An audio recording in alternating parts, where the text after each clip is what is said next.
de pé ainda, graça e paz, amados. Amém. Que o Senhor possa abençoar cada um. Primeiro livro, em Gênesis, capítulo 13. Para mim, foi um prazer estar com os amados nessa noite, para estarmos juntos cultuando ao Senhor. Amém. Já poderíamos sair daqui agora e já fomos abençoados. Mas o Senhor está na direção e fala da forma que Ele quer. Amém.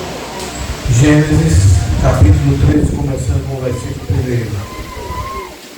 1. Abrão saiu do Egito e foi para o Negueb, ele e sua mulher e tudo que tinha. E Ló foi com ele. Abrão era muito rico, possuía gado, prata e ouro, fez as suas jornadas do Negueb até Betel, até o lugar onde primeiro tinha armado a sua tenda, entre Betel e Ai, até o lugar do altar que anteriormente tinha feito, e ali Abrão invocou o nome do Senhor. Deixa eu amar. Alegria é retornar à vossa igreja, a minha família, Pedro, no momento, esteve trazendo a palavra. Nós somos convidados hoje no culto da família, para trazer uma palavra, partilhando com os amados. E já recebemos a palavra nessa noite. Interessante que o Senhor vem na mesma direção, desde o primeiro início do culto, dos louvores, da palavra, utilizada, vem falando sobre imperfeição. Não está falando sobre perfeição, mas Deus vem tratando sobre imperfeição. Aqui nós temos um texto muito conhecido, Abrão e Sarai, ainda Sarai, porque depois tiveram o nome trocado, ficou Sara e Abraão. Mas Abrão, um homem de uma história muito bonita na palavra de Deus, todos nós conhecemos um pouco da palavra. E nós, no texto que nós começamos a ler aqui, eu ia ler o texto todo, mas não estou com a visão suficientemente, apesar da letra da minha Bíblia ser bem grande, não estou conseguindo fazer a leitura. Mas o texto fala exatamente a respeito de uma amizade muito bonita sobre duas famílias, a família de Ló e a família de Abrão. Abrão é visto na palavra de Deus como um homem de uma vida íntegra, mas que teve suas falhas e seus defeitos. Quando ele, no momento, fugiu para o Egito, no momento de muita fome naquele lugar, ele chegou e combinou com a sua esposa. Daí nós vamos ali no Egito, você é uma mulher muito bonita, e se eu for te apresentar como minha mulher, vão acabar com a minha vida, vão me matar. Isso é algo muito forte, porque ele estava indo ali, sabia o Deus que servia, mas buscando o caminho para poder fazer, como que nós podemos dizer, ajudar Deus. Porque se Deus enviou, não tinha por que ele estar apresentando a Sarai como sua irmã. Se bem que não existia mentira, ela era meia irmã de Abrão. Mas o intuito ali foi não demonstrar o relacionamento de marido e mulher que existia, porque senão sua vida seria ceifada. Como seria ceifada se Deus tinha um projeto entre eles? Como seria ceifado se ele tinha um projeto na vida de Abraão? Ele não teria sua vida ceifada. Porque quando Deus tem um propósito, e Deus tem um propósito na vida de cada um de nós, a Bíblia diz em Apocalipse que a nossa história está gravada no livro da vida desde antes da fundação dos tempos. Amém, Jesus. A minha vida e a sua não foge um trio, não foge nada daquilo que Deus quer realizar. Aleluia. Ele utiliza e realiza para a honra e glória do nome do Senhor. Interessante, duas famílias esse momento um pouco complexo, onde o rei do Egito, Faraó, os seus príncipes ficam comentando a respeito da beleza de Sarai, e ele manda trazer para o palácio para recebê-la como mulher, fazer parte do seu harém. Historiadores falam que existia um tempo de preparação, qualquer que fosse a mulher levada para o rei, para que ela pudesse ser realmente mulher do rei. E sobre esse texto, alguns historiadores falam justamente que ela estava no momento de preparação. Ela não teria sido possuída pelo rei. Então, o rei descobre e chama Abraão. Como é que você faz uma coisa dessa, trazendo essa situação para o nosso reino? Você disse que ela era sua irmã, sendo sua esposa, sua mulher. Interessante que, no nosso entendimento, o rei podia simplesmente mandar matá-lo. Mas faz o contrário. Ele cobre Abraão de riquezas, de gado, de ovelhas, muitas coisas. Então se vê uma família cometendo um erro grave, os seus líderes, mas recebendo a bênção do Senhor. Fica a interrogação na nossa cabeça, fica. Mas que as interrogações possam focar para a glória do Senhor. Porque Deus não apresenta na sua palavra nenhum homem ou mulher perfeito. Fala sobre a genealogia. Genealogia vai chegando até chegar a Jesus.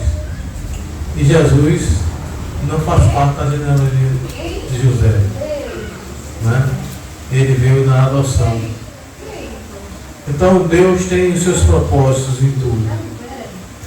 Na mesma condição aqui, a gente vê nessa palavra, a família junta, a família de Ló. Abraão podia estar com qualquer outra pessoa, mas Ló era como seu filho. E ele conduzia junto consigo. E quando ele foi para o Egito, foi junto com ele. Basta crermos que a história nos mostra naquele momento muito importante em que ele sobe ao monte, Abraão sobe ao monte, e os seus trabalhadores estavam em briga, estavam em discussão, porque era muito gado, muitas ovelhas para tomar conta, e a terra ficava curta para que isso acontecesse. E é uma determinação de Deus para aquela família se dividir. Deus quer a família junto, mas nesse momento Deus quis dividir a família para que ela crescesse. E Abraão leva o seu sobrinho naquela parte mais alta e manda que ele olhe para um lado, para o outro, e escolha o local para onde ele vai querer ir com os seus funcionários, o seu gado, as suas ovelhas. E ele diz: para o lugar que você escolher, eu vou para o outro lado. E você e eu talvez possa até pensar assim: por que Ló fez aquilo? A gente tem que fazer a mesma coisa. Porque quando ele olhou para o lado, verde, muita água, muita produção, e para o outro era o quê? Sequidão. Qual era que você escolheria? E eu também. Muitas vezes na família nós temos ido buscando de uma forma diferente. Deus toca no nosso coração, fala no nosso coração para que possamos seguir uma caminhada, e muitas vezes nós achamos que somos muito inteligentes, somos muito capazes e seguimos direção contrária. Jonas seguiu em direção contrária. E muitas vezes nós, mas como é que ele fez aquilo? Eu e você, muitas vezes seguimos em direção contrária. E a família está aí envolvida, a família está envolvida e com a responsabilidade do pai e da mãe, muitas vezes, para tomar decisão. E muitas vezes nós tomamos decisões errôneas, porque muitas vezes nós estamos indo pelo que está enchendo os nossos olhos. Não estamos indo para aquilo que enche o nosso coração.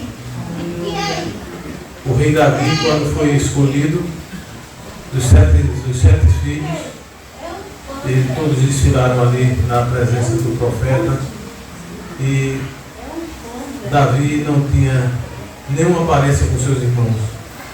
Era ruivo, não tinha essas belezas, e como que fosse o rei. Mas a palavra de Deus diz que Deus deu o quê? O homem vê a parte física, e Deus deu o quê? O coração. Aleluia. Deus deu o meu coração e o seu coração. Aleluia. A beleza maior não é aquilo que muitas vezes enche os nossos olhos, mas aquilo que enche o nosso coração. Glória a Deus. Muito, embora a palavra de Deus esteja no nosso coração, é enganoso. Mas quando no nosso coração está a presença do Espírito Santo de Deus, Ele não nos engana. Ele fala com sinceridade. Aleluia. E lá naquele momento escolheu as campinas.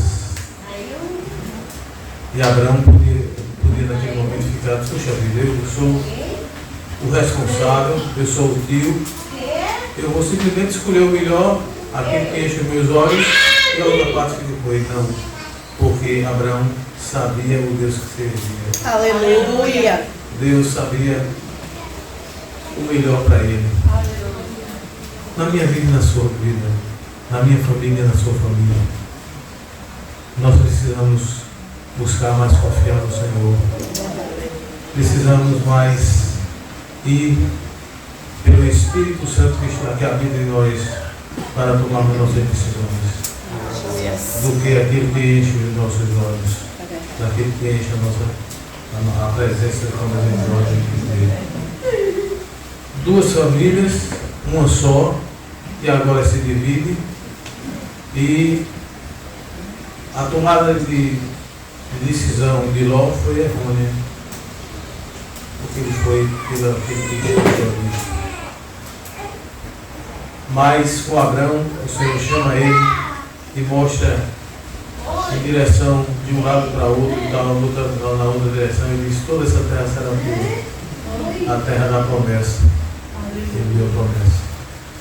Sua família tem promessa, minha família tem promessa. Aleluia. Muitas vezes nós nos deixamos enganar, mas se formos pelo Espírito que habita em nós, nós teremos as decisões mais corretas nos próximos. Nós temos visto nos dias que nós vivemos situações de famílias que acham que tendo dinheiro tem tudo, tendo riquezas tem tudo, mas na realidade existem coisas bem mais importantes dadas por Deus. Eu vejo aqui alguns homens, sacerdotes das suas casas, sacerdotes das nossas casas, e que responsabilidade está sobre nós, filhos, para orientarmos os nossos filhos, nossa esposa, juntamente com nossa esposa, de uma forma correta e coerente. E muitas vezes é difícil. Difícil acima de tudo porque nós buscamos orientar pela nossa razão, por aquilo que nós achamos que somos e somos entendidos. Mas quando nós vamos na sabedoria divina, nós vamos na direção do Senhor. Essas duas famílias aqui agora se dividem. E a terra que foi mostrada e foi escolhida por Ló, mais tarde se tornou o quê? Quem lembra? O nome dessa terra? Quem? Sodoma e Gomorra. Veio a som dele se meteu. É preciso que a palavra de Deus, às vezes nós pegamos um texto, quando eu peguei esse texto para poder tratar com ele nessa noite, sinceramente, o que é que eu vou falar de família desse texto? O que é que eu vou falar de família, pastor, desse texto? E e procurei fugir dos textos mais conhecidos, mas propriamente, como a gente chama, texto da família. Mas Deus queria tratar com esse texto. Amém. E quando foi o culto que estava sendo oferecido, foi se direcionando para a forma de imperfeição do que estava mostrado, eu comecei a entender o que Deus queria mostrar. Sua família, minha família, nós somos imperfeitos. A Bíblia relata muitas famílias, mas ele não mostra com perfeição. Davi, o homem segundo o coração de Deus. Ele cometeu erros terríveis. Mas quando Deus quer, pega a porqueira do lixo, que não vale mais nada, e diz: eu quero isso aqui para poder fazer um vaso de honra. Aleluia! Glória a Deus! Foi isso que ele fez na minha vida. Aleluia! Isso ele fez na vida de muitos de vocês. Amém. Quando Deus quer, ele não busca perfeição. Eu vi aqui crianças, adolescentes, jovens, senhores e senhoras, louvando nessa noite. Nem um louvor perfeito, mas um louvor que partiu do fundo do meu coração. Aleluia! Glória a Deus! Foi lindo ver você cantando. Foi lindo quando Deus pediu água e você se apressou rapidamente para pegar água para ela. São coisas importantes, são coisas pequenas, mas faz parte do culto do Senhor. Faz parte do culto. Davi, o homem segundo o coração de Deus. Mas por que segundo o coração de Deus? O que vocês acham? O pastor Isaac vai ficar quietinho falando ali. O homem segundo o coração de Deus, porque Davi era aquele que, quando errava e que era descoberto, quando mostrava Natan naquela história interessante que chega ao rei Davi e diz que um fazendeiro muito rico, com muito gado, recebeu uma visita.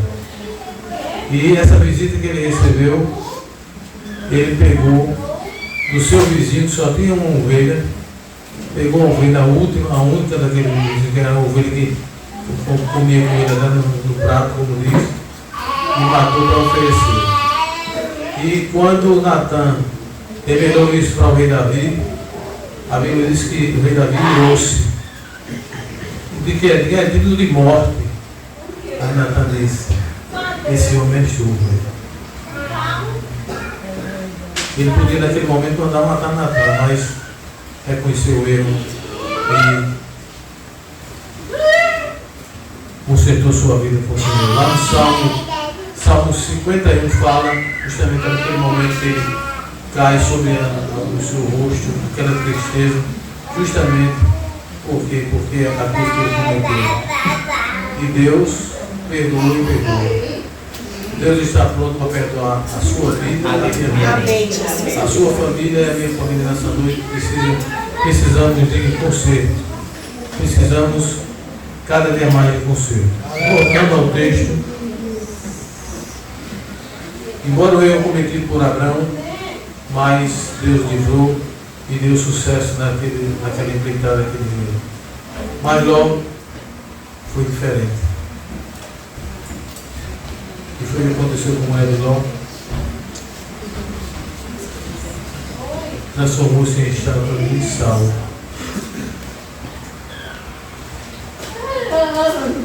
Como é que está o seu lar, querido, querida? Como é que está a dedicação, cada dia a busca ao Senhor para oferecer o melhor para Deus, oferecer culto ao Senhor, exaltar o nome do Senhor? A palavra de Deus mostra de uma forma muito clara e muito evidente nesse texto que famílias muitas vezes é necessário que cada um tome um lugar diferente, até porque família toda junta. O pessoal diz que só é bom quando é na hora para bater fotografia, né? E mesmo assim eu fico empurrando na frente para poder sair mais com evidência.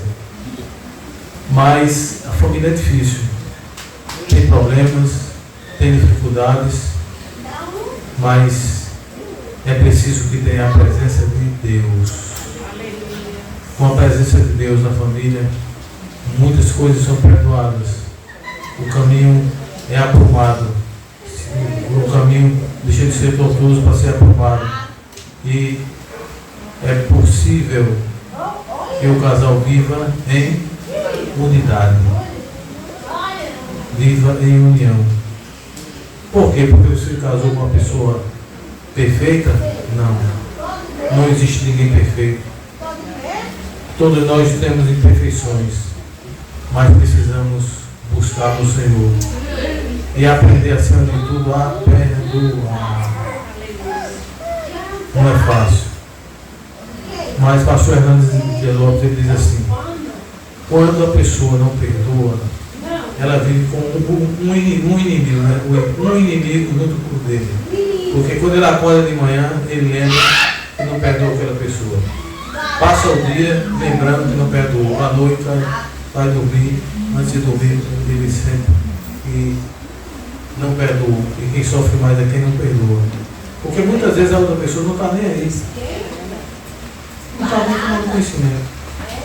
Então a falta de perdão apodrece os ossos. Apodrece os ossos. É preciso que haja perdão na família. Marido e mulher, uns filhos, buscando andar no caminho do Senhor. Muito difícil hoje, porque até muitas vezes na hora da refeição o celular está ligado em cima da mesa, né? E quando a gente muitas vezes fala assim, não, é uma coisa que eu estou terminando aqui, sempre tem uma coisa que está terminando. Sempre tem uma coisa que está terminando. Na realidade, é preciso que nós possamos retomar momentos em que possamos estar olhando um para o outro, na hora de uma refeição, simples como for, e estar voltando às conversas. Na refeição, uma ceia verdadeiramente onde haja participação da alimentação, mas a participação daqueles que estão ao redor daquela mesa. Deus está trazendo nessa noite você para a conscientização. E muitas vezes que nós deixamos de resolver situações na nossa família para estar olhando a vida dos outros, de outras famílias que cometem erros. Não olhe não. Aquela família tem erros, não é perfeita, é igual à sua. Você já tem outros problemas. E a busca é direcionar no caminho do Senhor, buscar o caminho do Senhor, acertar as dificuldades que existem no relacionamento familiar. Porque muitas vezes o pai chega e diz para o filho: meu filho, não faça isso não, que isso aí está errado. Mas pai, não, o senhor faz. Torna-se pouca força nesse momento em que o pai está querendo corrigir seu filho e o pai é o primeiro que está fazendo errado. A mãe, em relação à filha: minha filha, não faça isso não, mas eu vejo quando meu pai chega, a senhora tratando meu pai dessa forma, com grosseria. E na realidade é preciso que tenhamos vida para quando nós falarmos com os nossos filhos, para consertar determinadas situações, termos a vida consertada para poder sermos primeiro exemplo do Senhor. Mas chegando à finalização do texto, um texto longo, mas que nessa noite Deus tratou meu coração sobre o texto, é justamente esse assunto, para que nós possamos ver as nossas famílias e outras famílias, saber que são imperfeitas, mas que a presença do Senhor é capaz de consertar. A presença do Senhor é capaz de trazer um novo ânimo para as famílias. Que Deus nessa noite abençoe cada um, em nome de Jesus. Glória a Deus.